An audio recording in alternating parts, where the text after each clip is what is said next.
हर्षिता, कितना वक्त हो गया तुम्हें सर्विस ज्वाइन किए हुए? लगभग 10 महीने सर। तुम्हें ऐसा क्यों लगता है कि इन मर्डर्स का उस घटना से संबंध है जो उस दिन तुम्हारे साथ हुई?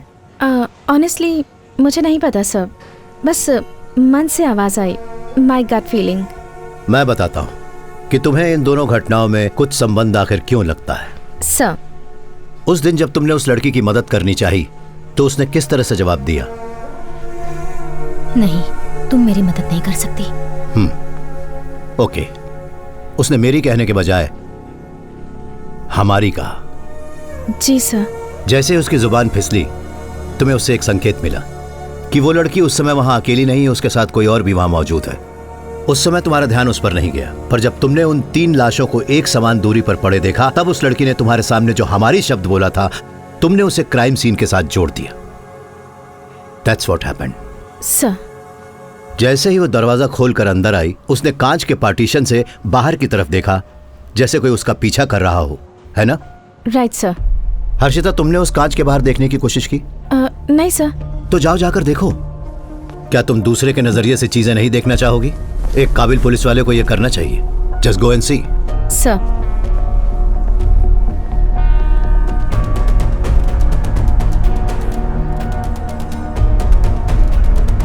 सर इसके बाहर तो दिखता ही नहीं। यस, तुमने कहा था कि वो औरत अंदर आने के बाद वहां खड़ी होकर कुछ देर कांच के बाहर देख रही थी। जब कांच के बाहर देखा ही नहीं जा सकता तो फिर वो कर क्या रही थी? वो इस ग्लास में परछाई देख रही थी, उस टेबल की। उस टेबल पर जो बैठा था वो औरत उसी को देखना चाह रही थी। तो इसका मतलब उसका वो डर और जो परेशानी थी, सब एक नाटक था उस टेबल पर बैठे हुए इंसान का ध्यान अपनी तरफ खींचने के लिए। हो सकता है कि वो चाहती थी कि वहां बैठा हुआ इंसान उठे और जाकर उससे पूछे कि उसके साथ हुआ क्या है। तो पता लगाते हैं उस दिन उस टेबल पर कौन बैठा हुआ था। इकबाल, हम लोग सीसीटीवी फुटेज देखते हैं।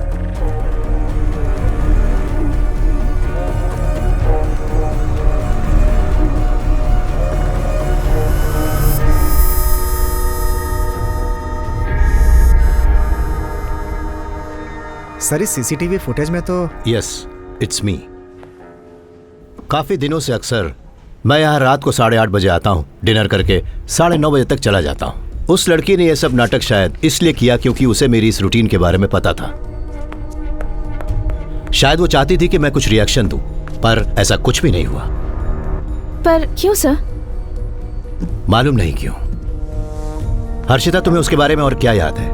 उसके बात करने का ढंग याद है? वो पढ़ी लिखी थी सर, बिल्कुल मॉडर्न साउंड कर रही थी। और सर कुछ अजीब था। अजीब क्या? शी स्मोक्स, ऐसा मुझे लगता है। उसके हाथों के बारे में कुछ बताओ। फिंगर्स, नेल्स, कुछ याद आता है? जहाँ तक मुझे याद है उसके हाथ लंबे थे, वायलेट नेल पॉलिश और हाथ पर ओम का टैटू था। उस दिन यहाँ जो कुछ भी हुआ मैंने ज्यादा ध्यान नहीं दिया, मुझे फिक्र ही नहीं थी। पर मैंने उस लड़की के जूते नोटिस जरूर किए थे। मेरी एक अजीब सी आदत है, मेरा यह मानना है कि आप किसी भी इंसान का कैरेक्टर उसके जूते देखकर बता सकते हैं। उसने बूट्स पहने हुए थे, cigarette smell, violet nail polish, Om tattoo, boots. बुर्खा पहने एक डरी सहमी सी लड़की जो किसी से बचने की कोशिश कर रही थी और उसे उसकी जान का खतरा भी था। कुछ तो गड़बड़ जरूर है। इस केस से जरूर उसका कोई तो संबंध है, उसे ढूंढना ही होगा। अब हमें मरे हुए लोगों की कुंडली निकालनी होगी इकबाल। आखिर वही तीनों एक साथ क्यों? Tharakans medical city chairman and managing director doctor Tharakan, state drug controller Mohan Nair, retired DSP Vinod Abraham. इन तीनों का आपस में संबंध क्या है इकबाल? सर, आपको वो वाकया तो याद होगा ना? 10 महीने पहले, तारीख थी 23 अक्टूबर 2016, थाराकंस मेडिसिटी में एक बहुत बड़ा हादसा हुआ था। उन्होंने डेंगू के इलाज के लिए एक बिना लाइसेंस के इंपोर्टेड ड्रग का इस्तेमाल किया था, जिसमें 9 से 16 साल के 8 बच्चों की मौत हो गई थी। ये उस समय की सनसनीखेज खबर थी सर। सरकार तक ने ड्रग कंट्रोलर को रिपोर्ट दर्ज करने के लिए कहा था। ड्रग कंट्रोलर की गलत रिपोर्ट के कारण डॉक्टर थरकन निर्दोष साबित हुए थे। मतलब थरकन और ड्रग कंट्रोलर मोहन नायर के बीच कोई समझौता जरूर हुआ होगा। उन दोनों ने प्रॉपर्टीज में भी मिलकर इन्वेस्टमेंट की थी सर। खासकर अक्टूबर 2016 के बाद। मान लेते हैं कि थरकन और मोहन का कत्ल बिना लाइसेंस के ड्रग इस्तेमाल करने वाले केस की वजह से हुआ है, पर तीसरा आदमी जो मारा गया विनोद, उसका इस केस से तो कोई संबंध नहीं है। He is an odd man out. तो फिर उसको इनके साथ ही क्यों मारा? सर, थाराकन और मोहन नायर के रियल एस्टेट के धंधे में जो आदमी एजेंट बना हुआ था वो अपने विनोद सर थे, और विनोद सर इन दोनों बदमाशों के जरिए अपनी गैर कानूनी जमीन का धंधा भी चलाते थे। जॉइंट जॉली और पाइप पांडे। ठीक है, मैं देखता हूँ। Yes police. Sir, I am Madhusudan Reddy from Hyderabad. What brings you here? Sir, वो मैं अपने दोस्त की बेटी की शादी में आया हूँ। मेरे कुछ दोस्तों ने मुझे बुलाया है। Party, music, I love music sir, but no drugs sir. कसम से सर, मेरा यकीन कीजिए sir. Okay.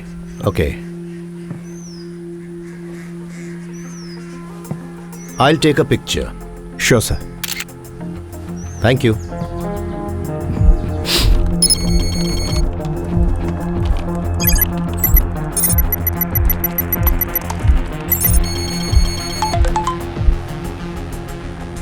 Felix D Vincent, the drug supplier based in Goa, Russian mafia का सबसे वफादार पार्टनर। लुक मिस्टर मैथ्यू, हम एक डील करते हैं। तुमने मुझे कभी देखा नहीं है। Just close your eyes. तुम चाहो तो वहां पड़े 2 बैग अभी ले जा सकते हो, बाकी जहां कहोगे वहां पहुंचा दूंगा। मुझे जाने दो, नहीं तो पूरी जिंदगी पछताओगे। सब कुछ बदल जाएगा। मुझसे पंगा मत लेना सर। कम ऑन फेलिक्स, मुझे उम्मीद थी कि तुम्हारी धमकी में कुछ तो क्लास होगा, पर तुमने मुझे बिल्कुल निराश कर दिया। इकबाल सर, ले जाओ इसे और ये पूरी की पूरी जगह बंद करवा दो। अच्छा बोनस मिलेगा पक्का।